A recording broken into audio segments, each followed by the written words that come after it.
5 things for you to think about before you start a hardware startup.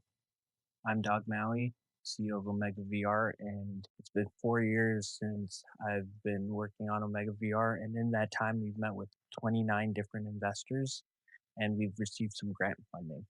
I'm making this video for anyone who's thinking about starting that process and wants to just have some things to think about in the meantime.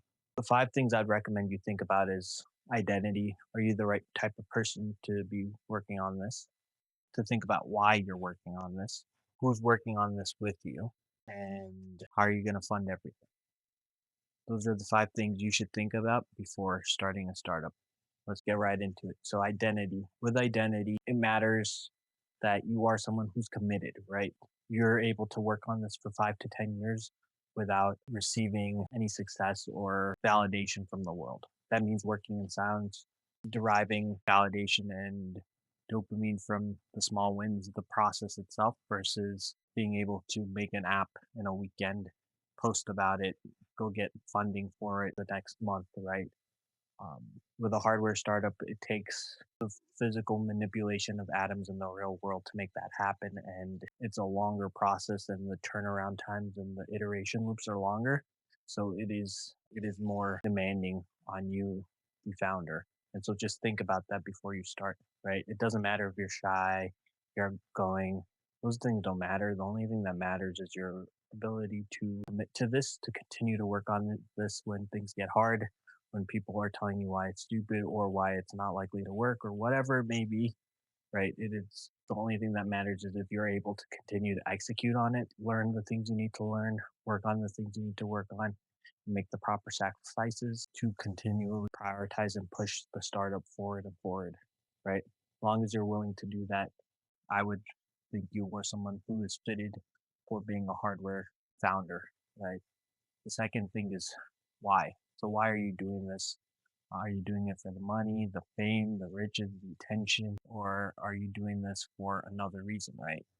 The mission of why you're doing this is very important. For me, it came down to helping a friend I made in college who was suffering from muscular dystrophy, and I wanted to help him just have access to technology. And I've always wanted to do a business as well. Not always, but since I've grown up, I've always wanted to do that. So it just was a culmination of those 2 things, and I felt that specific calling, and I'm committed to spending 10 years to this process to see where it goes, to see if I can receive sufficient validation to continue working on it, right? And so just thinking about the why is a very important thing. If you want something short term, I wouldn't recommend a hardware startup. It takes longer than another startup such as a software startup, right? A software startup can see the MVP, the results.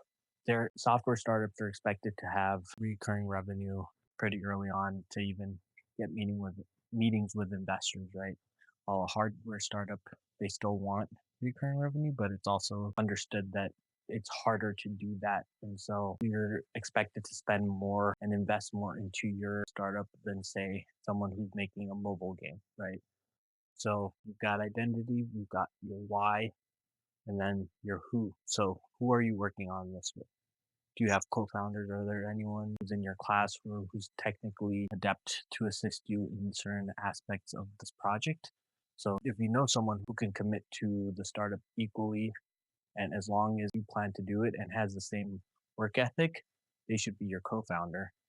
But if not, you can identify a different structure of working together so you can still get the assistance you need while they aren't burdened with the commitment of a 10-year project where you're giving it your all and they may be giving it 60% due to life circumstances. So just think about who you want to do this with. If you want investment, investors prioritize investing into startups with a co-founder or two, right? Usually one who's technical and then the other one could be non-technical, but investors want to see a team that they have faith in being able to build whatever they're saying they're going to build. So if you want to build a nuclear reactor and your major is communications, that's going to be a hard sell, right? Unless you're asking for money to then buy a team, but then why are you in that process, right? So you want to position yourself as being someone capable of achieving the goals of the startup, right? And so within that, there's a lot of learning you have to do. And it's effectively who you want to become or who you are or are becoming, right? That's the self. So the next thing you need to think about is fundraising, right? Are you gonna bootstrap this? Are you gonna go get funding from an investor, or are you gonna try and get a grant? These are things you should think about, right?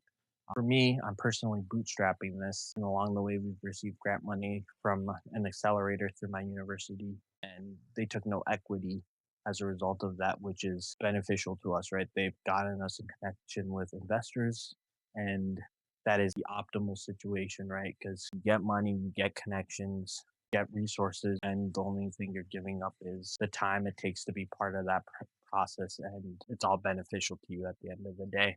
For fundraising, I think if you want VC or angel, you're going to have to reconstruct your startup to be geared for that, right? A bootstrap business looks like something that's going to take a long time, that's going to build the infrastructure necessary to go the distance, right? But with a investor focused startup, you should be trying to spend as little amount of your money as necessary to prove out the point of the startup so you can then get money from others and use their money to build the structure necessary to do that, right? And with that, it is difficult to get venture capital dollars, especially if you're in the Midwest, not in one of these coastal states. So you might have to consider moving elsewhere, finding a co-founder well connected. Finding investment is a full-time job, right? You'll have to go on many meetings with different investors, and you'll hear the same things of, hey, talk to us when you have recurring revenue. We love what you're doing. We love the mission. We love how much you've done, but we need to reduce our risk. And they'll tell you the same things. And eventually you find someone who's willing to take that extra risk and make the investment on you. But for that, you're going to have to prioritize a lot of your time, especially if you're a solo founder. That's going to be most of your time on just trying to get investment versus actually building your product. So you need to come to terms with what kind of individual you're going to be, what you're going to focus on, what things you want to learn, what things matter to you. If you want expediency, I do think that going for an investment is probably your best bet if you don't have the 5 to 10 years and you're willing to give up a majority of your startup, then I would recommend doing that. But if you do have the time and the circumstances in your life, I do recommend trying to do the bootstrap method because you learn the most, retain the most control of your business, and it gives you the opportunity to not fail. Because once you take investment, things get sped up, so mistakes get emphasized. There are other people pulling the leverage within your business, which makes it easier for you to lose control, right? And so let's just go over it. Identity is first thing to think about. Are you the right type of person, or are you able to become the right type of person to work on a hardware startup? Two, what kind of, I guess, why are you trying to do this, right? Why are you working on this versus going and getting a paycheck elsewhere, right?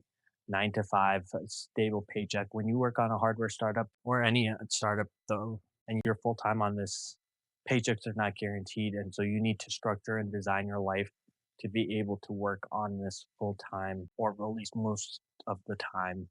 And that looks like you have to get creative, right? You have to be intentional with a lot of things. If you're not fully committed, it is hard enough to do it when you're fully committed, to where if you're not fully committed, it is very difficult for you to not be successful in this. So just make sure that if you're going to do this, make sure you're all in, right? So who are you working on this with? That's the other important aspect. Just make sure you've got someone. If not, make sure you at least have advisors, other friends and engineers that you can reach out to when you're stuck and they can help you out. And then funding, right? Funding is the other aspect to think about. So one last time, identity, why, who, and funding. Those are the four. Did I miss one?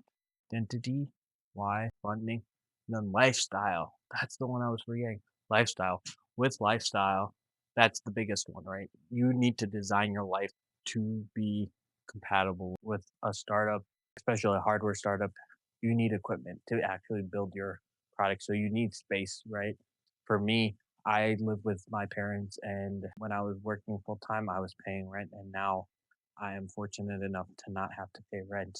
And I acquired most of the equipment I needed, and then I was able to just set up everything I needed, assuming I never got another dollar to make a very compelling product to either sell or reach out to investors. That was my goal and ambition when I was working to get to the place where I could take the next step. I wanted to go full time because once you go full time, you are able to very focus in and your mindset shifts, right?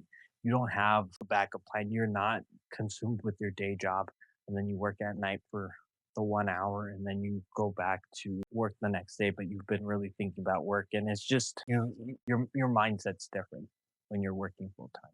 And so when you're committed and you make the leap, investors, you treat yourself differently and so your lifestyle takes a lot of thinking proactively. So when you're even in college, the colleges you go to, and how much debt you take on, and what classes you take, and the people you meet, and all of these things can be shaped. So when you do start your startup, you're beneficial. The relationship you have with your parents, if you can live at home with your parents and not pay rent and fully dive in and commit to this, you can get so much further than someone who has to pay rent, pay 1,000, $2,000 a month, and then paid off their school student loan debt, and then they're left with maybe 200, $300 to spend a month on their startup. That's no way to progress a hardware startup. So you have to be almost irresponsibly committed to make any sufficient process and progress, right? Because without that, it's going to take you way too long, and other things in your life are going to start to cannibalize your time, attention, and your resources. So you just really need to be intentional and design a life that is compatible with a hardware startup. So just think about that before you start a hardware startup because it's not easy. You can't do this passively. It's not like picking up pickleball, right? Where you go 5 hours a week. No, this is most of your life. Most of the things you think about will be in relation to this. It is not a pair of jeans you put on, it is a choice that you it is like a sheet that you use to determine the things you do and do not do in your life, right? To go on vacation, to go to weddings, to spend money on things you wanna do versus things you need to do, right? Your hobby, your passion, your work, it's all the same thing, right? It is a hardware startup, and that's the level it needs to be at for you to have a chance of succeeding in creating something new. So those are the 5 things. Thank you for watching this video. Hopefully you guys learned something or it was thought provoking. I'll go much more into depth on all the different aspects in future videos. My name is Dog Maui. I'm the CEO of Omega VR, and stay tuned.